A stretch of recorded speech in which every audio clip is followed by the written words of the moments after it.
இந்த வீடியோவில் நம்ம என்ன பார்க்க போறோம்னா, விருச்சிக ராசிக்காரர்களுக்கு மார்ச் 2026 எத்தகைய ஒரு மாதமாக இருக்க போகுதுன்னு பார்க்க போறோம்.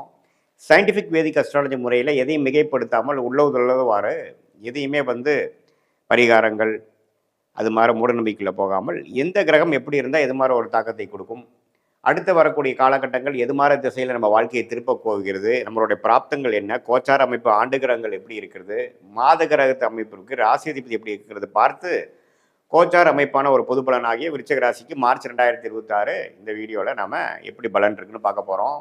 இப்போ பாருங்கள், விருச்சிக ராசிக்கு குரு அஷ்டமத்திலே நீடித்திருக்கிறார் மார்ச் மாதம் முழுவதும். சனி 5ஆம் இடத்திலே நீடித்திருக்கிறார். 4ஆம் இடத்துல ராகுவும், தொழில் ஸ்தானமாகிய 10ஆம் இடத்துல கேதுவும் இருக்கிறார். ஸோ இது மாதிரியான ஒரு அமைப்பு, ஆண்டு கிரகத்தின் அமைப்புகள் இப்படி இருக்கிறது. அதே சமயத்தில் மாத கிரகமாகிய ராசி அதிபதி ஆகிய செவ்வாய் பார்த்தீங்கன்னா மாத ஸ்டார்டிங்கிலிருந்தே 4ஆம் இடத்துலேருந்து 10ஆம் இடங்கிற தொழில் ஸ்தானத்தை பார்க்குறாரு. படிப்படியாக மாதம் முழுவதும் பார்த்தீங்கன்னா சூரியன், ராகு, செவ்வாய் சேர்க்கை வருகிறது. அதே சமயத்தில் சுக்கிரன் பார்த்தீங்கன்னா 5ஆம் இடத்துல இருக்கிறார், அவர் தப்பிச்சிட்டார். ஸோ என்னதான் சூரியன், ராகு, செவ்வாய் அவிட்ட நட்சத்திரம், சதய நட்சத்திரம் கிட்ட நடக்கும் பொழுது குருவின் பார்வை கொஞ்சம் நிவர்த்தியை கொடுக்குறார், 50% நிவர்த்தியை கொடுக்குறாரு. பட் என்ன இருந்தாலும் விருச்சிக ராசிக்காரர்கள் தொழில் ரீதியான விஷயத்தில், தாயாரின் உடல்நல விஷயத்தில், இடம், வீடு, வண்டி, வாகனம் விஷயத்தில் நம்ம கேர்ஃபுல்லாக இருக்க வேண்டிய, முக்கியமாக அந்த அனுஷ நட்சத்திரம், விசாக நட்சத்திரம், கேட்ட நட்சத்திரத்தை, அந்த 3 நட்சத்திரத்தில் அதிகமான ஒரு பாதிப்பு பார்த்தீங்கன்னா உங்களுக்கு அனுஷ நட்சத்திரக்காரங்க, சனியின் நட்சத்திரக்காரங்களுக்கு ஒன்றுமே கொஞ்சம் இருக்குது. ஸோ அதனால் இந்த விருச்சிக ராசிக்காரர்கள் எல்லாரும் பார்த்தீங்கன்னா அந்த தொழில் ரீதியான, வேலை ரீதியான, வண்டி வாகனம் ரீதியான, தாயார் ரீதியான விஷயத்தில் கொஞ்சம் கேர்ஃபுல்லாக இருக்கணும். எடுத்தமா கவுத்தமானு பண்ணக்கூடிய அமைப்புகள் கரெக்டாக வராது. ஏன்னா ஒரு வீடே வாங்குறீங்க, ஒரு இடமே வாங்குறீங்க, ஒரு விஷயத்துக்கு நீங்கள் போகிறீங்க, ஒரு ஆஃபீஸ் ஷிஃப்ட் பண்ணுறீங்க, எதாக இருந்தாலும் அங்கே எது மாதிரி விஷயங்கள் இருக்குது, அதில் என்ன குறைகள் இருக்குங்கிறது தீர்க்க விசாரித்து, அதே மாதிரி ஒரு இடம் மாற்றம், ஒரு தொழில் பண்ணுறீங்க, ஒரு இன்வெஸ்ட் பண்ணுறீங்க, ஒரு பொருளை வாங்குறீங்க, விற்கிறீங்க, எல்லாத்துலேயுமே ஒரு தெளிவு தேவைப்படக்கூடிய ஒரு மாதமாக 2026 மார்ச் மாதம் கட்டாயம் வருகிறது. ஏன்னா ராகும் சூரியன் சேருவது தப்பு. அது சூரியனே தொழில் ஸ்தானாதிபதியாக வருவதனால் ராகுவோட சேரும் பொழுது தொழிலில் டக்குன்னு எனக்கு கிடைக்க வேண்டிய ப்ராஜெக்ட் கொஞ்சம் பிரச்சனை ஆகுது, இது வரைக்கும் போயிட்டு இருந்த கான்ட்ராக்ட் கொஞ்சம் பிரச்சனை கொடுக்குது, வாழ்வாதாரம் கொஞ்சம் தடுமாறுது அப்படிங்கிற மாதிரி ஒரு அமைப்பை கொடுக்கக்கூடிய அமைப்பு இருக்குது. தசாபுக்திகள் நல்லா இருக்கும்போது பிரச்சனை இல்லை. பட் இருந்தாலும் கவனமாக விருச்சிக ராசிக்காரர்கள் இருக்கணும். அதே மாதிரி தாயார்கள் உடல்நலம் கோளாறுல இருக்கிற விருச்சிக ராசிக்காரர்கள் கொஞ்சம் கவனமாக பார்க்கணும். உண்மையிலேயே ட்ரீட்மெண்ட் கரெக்டாக போயிட்டுருக்கா, தவறாக போயிட்டுருக்கா, எப்படி போயிட்டுருக்குங்கிறதெல்லாம் பார்க்கணும். அதே மாதிரி அவங்களுடைய வாழ்வாதாரம், வண்டி வாகனத்தில் போகிறது எல்லாத்துலேயுமே கொஞ்சம் கேர்ஃபுல்லாக இருக்கணும். அதே மாதிரி வண்டி வாகனத்தில் போகும்பொழுது அந்த ராகு சூரியன் சம்மந்தப்படும் பொழுது வண்டியில் கோளாறு ஆகுறது, திடீர்னு நடு ரோட்டில் நிற்கிறது, அதெல்லாம் இருக்கும். இன்சூரன்ஸ்லாம் கரெக்டாக பண்ணியிருக்கீங்களா இல்லைங்கிறதெல்லாம் கொஞ்சம் பார்த்துக்குங்க. சில இடத்துல லேப்ஸ் ஆகிடும், அதை நம்ம கவனிக்காமல் விட்டுருப்போம். அது மாதிரி விஷயங்கள்லாம் உண்டு. ஸோ இது மாதிரியான ஒரு அமைப்புகள் நிறைக்கக்கூடிய விருச்சிக ராசிக்காரர்களுக்கு மற்றபடி எப்படி சார் இருக்குது அப்படின்னா, சுக்கிரன் 5ஆம் இடத்துல இருக்கிறது அருமை. காதல் விஷயத்தில், அதே மாதிரி மற்ற உங்களோட விருப்ப விஷயத்தில், சொகுசு விஷயத்தில் அதெல்லாம் தப்பு இல்லை. என்ன இந்த நான் சொன்ன விஷயத்தில் தான் கவனமாக இருக்க வேண்டிய அமைப்புகள் இருக்குது. மற்றபடி குருவின் பார்வை 2ஆம் இடத்திலும் 4ஆம் இடத்திலும் 12ஆம் இடத்துல இருக்கனால விரயங்களுக்கு பிரச்சனை இருக்குது. விரயங்கள் பயங்கரமாக வரவு மேலே செலவுகள் நின்று கொண்டே இருக்கும். செலவுகளை கட்டுப்படுத்த வேண்டியதாக இருக்கும். கடன் குறைக்கக்கூடிய அமைப்புகள் தேவைப்படுகிறது. அதெல்லாம் அடுத்து வரக்கூடிய மாதங்களில் தான் பண்ண முடியுமே. மார்ச் மாதம் கொஞ்சம் இருக்கிறத மெயின்டைன் பண்ணுறதே பெரிய விஷயமாக தான் போகக்கூடிய அமைப்புகள் உண்டு.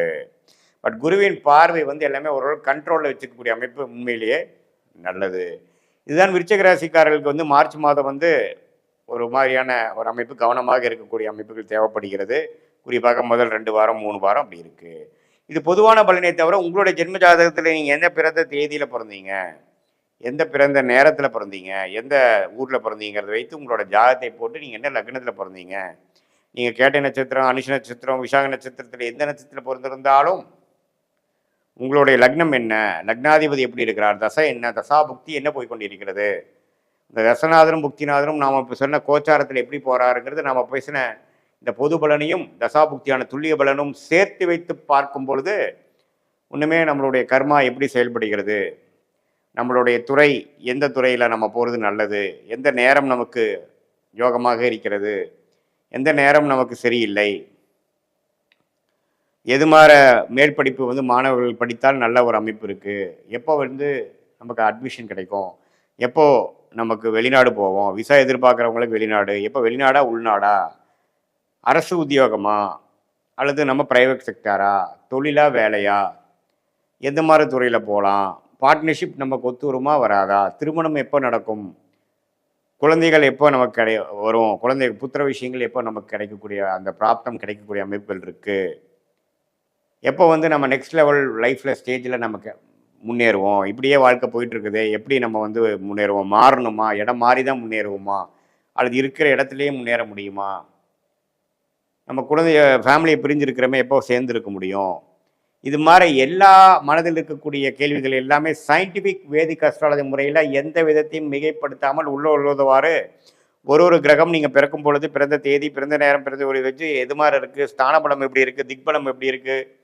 திருக்பலம் எப்படி இருக்குது அப்படிங்கிறதெல்லாம் துல்லியமாக பார்த்து அதன் பிரகாரம் கோச்சார அமைப்பையும் சேர்த்து அது மூலமாக நம்ம எந்த அமைப்பு எந்த மாதிரி திட்டங்கள் தீட்டணும், நமக்கு எந்த பிராப்தம் இருக்குது, எது நமக்கு கரெக்டாக வருங்கிறதெல்லாம் தெரிந்து அந்த தசாபுக்திகளுக்கு தகுந்த மாதிரியும் இப்போ நடக்கக்கூடிய கோச்சார அமைப்புகளையும் மிக்ஸ் பண்ணி நம்ம பார்த்து நம்ம பிராப்தத்தை நாமளே அறிந்து எப்படி நம்ம ஒரு கூகுள் மேப் வந்து நம்மளுடைய போகும் இடத்தை போய் காட்டி கொடுக்குது, எவ்வளோ டிஸ்டன்ஸ் இருக்குது, என்னென்ன மாதிரி வளைவுகள் இருக்குது, எப்படி நமக்கு ரூட் மேப் என்ன அப்படிங்கிறது காட்டுதோ அதே மாதிரி உண்மையான சயின்டிஃபிக் வேதிக் அஸ்ட்ராலஜி ஜோதிடம் இந்திய வேத ஜோதிடத்தோட அடிப்படையான அறிவியல் சார்ந்த சாஸ்திரத்தை கரெக்டான முறையில் சரியான முறையில் அதை பயன்படுத்தி தேவையான டைமில் மட்டும் பயன்படுத்தி எல்லா டைமும் பார்க்காமல் எப்போ நமக்கு குழப்பங்கள் இருக்கோ, எப்போ நமக்கு தெளிவு பெற இல்லாமல் இருக்கிறோமோ, தெளிவு தேவைப்படுகிறதோ அந்த சமயத்தில் மட்டும் நாம் அதை யூஸ் பண்ணி அது மூலமாக சில கிளாரிட்டியை பெற்று அது மூலமாக வாழ்க்கையில் நம்ம எந்த ஒரு பிரச்சனையிலையோ எது மாதிரி ஒரு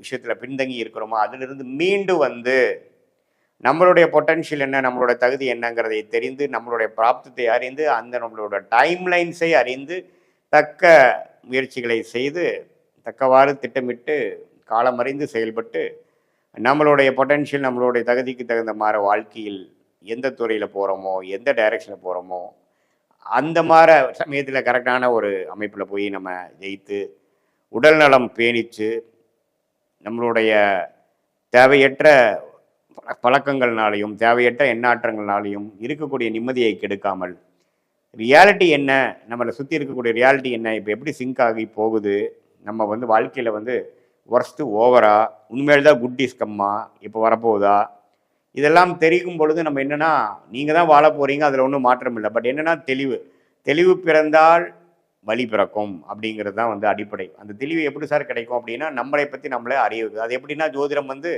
உங்களுடைய கர்மாவை சொல்லி உங்களுடைய நேச்சரை சொல்லி உங்களுக்கு எந்த விஷயம் ஃபார்ச்சுனேட்டாக இருக்குது, எந்த விஷயம் வந்து எப்போ கைகூடும், எந்த டைரக்ஷனில் போகிறது தவறு, எந்த டைரக்ஷன் நமக்கு நல்லதுங்களாம் தெரிந்து அது மூலமாக சரியான நேரத்தில் சில விஷயங்களை செய்து திட்டமிட்டு செயல்பட்டு வாழ்க்கையில் எளிதில் வெற்றி பெற முடியும் என்று சொல்ல விரும்புகிறேன். மீண்டும் மற்றொரு காணொலியில் சந்திப்போம். நன்றி, வணக்கம்.